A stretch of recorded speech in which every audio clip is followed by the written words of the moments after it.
Assalamualaikum warahmatullahi wabarakatuh. Okay, dalam video ini kita akan membincangkan mengenai satu topik yang menarik, iaitu berkaitan dengan isu pelaksanaan hukuman bunuh dalam konteks syariah Islam serta kewajaran pelaksanaannya.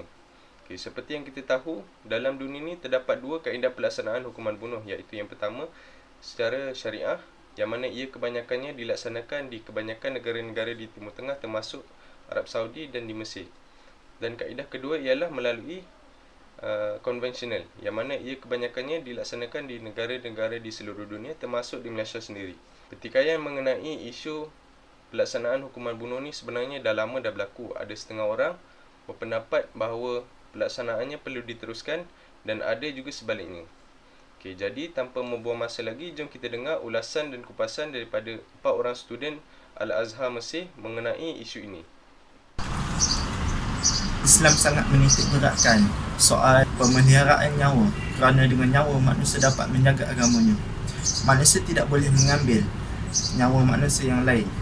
Allah Ta'ala berfirman di dalam surah Al-Baqarah ayat 195 yang bermaksud, janganlah kamu mencampakkan diri kamu ke dalam kebinasaan. Persoalan yang sering membincangkan pada arena antarabangsa ialah seruan supaya hukuman bunuh dimansuhkan. Bagaimanakah kedudukan dalam undang-undang jenayah Islam, terutama dalam kes hudud yang melibatkan hukuman mati dan dalam kes kisos yang melibatkan hukuman bunuh ke atas pembunuh? Wajarkah hukuman bunuh dimasukkan atau dilaksanakan?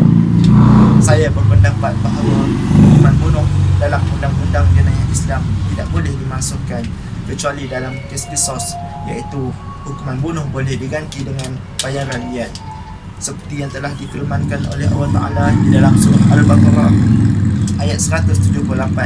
Wahai orang-orang yang beriman, diwajibkan ke atas kamu untuk melaksanakan kisos dengan berkaitan dengan orang yang dibunuh. Maka barang siapa yang memperoleh suatu kemaafan dari saudaranya, hendaklah yang memaafkan mengikuti dengan cara yang baik, dan hendaklah yang diberi maaf membayar dia kepada yang memberi maaf. Walaupun tuntutan antarabangsa menggesa supaya hukuman bunuh dimansuh, tetapi bagi negara Islam yang masih menjalankan hukuman bunuh mengikut kehendak undang-undang jenayah Islam, maka itu tidak melanggar ketetapan undang-undang antarabangsa. Wallahu a'lam. Qala Allah Ta'ala fi kitabul aziz ba'da a'udzu billahi minasyaitonir rajim. Wa man yabtaghi ghairal islami dinan falan yuqbala minhu wa fil akhirati minal khasirin. Maksudnya siapa-siapa yang menuntut ataupun mencari selain daripada Islam sebagai cara hidup, maka dia itu ialah dalam kalangan orang yang rugi. Huwa fil akhirati minal khasirin. Itu pada hari akhir nanti daripada orang yang rugi.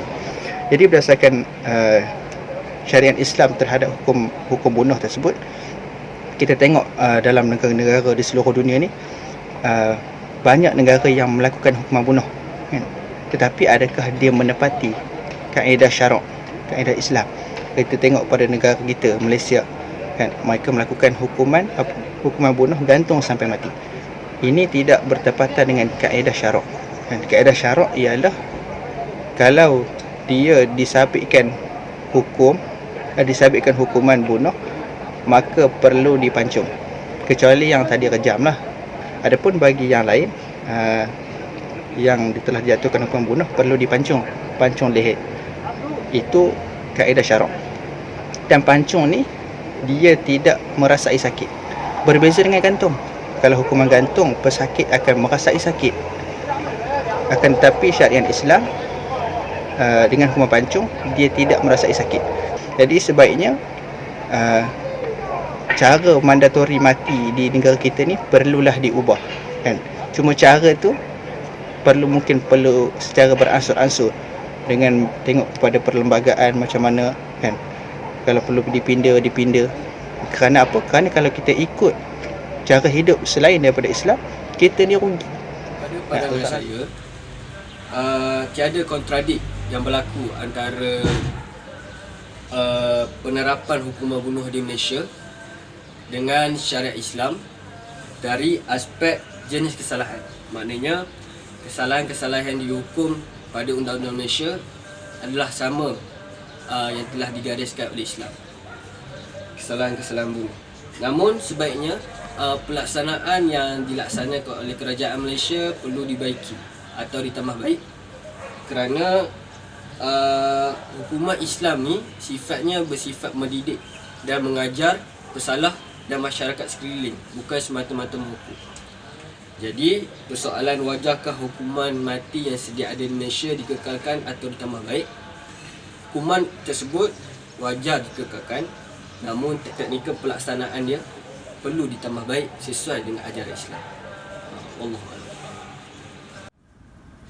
Baik, jadi kita ke poin yang seterusnya, iaitu adakah Malaysia masih lagi relevan untuk melaksanakan hukum bunuh?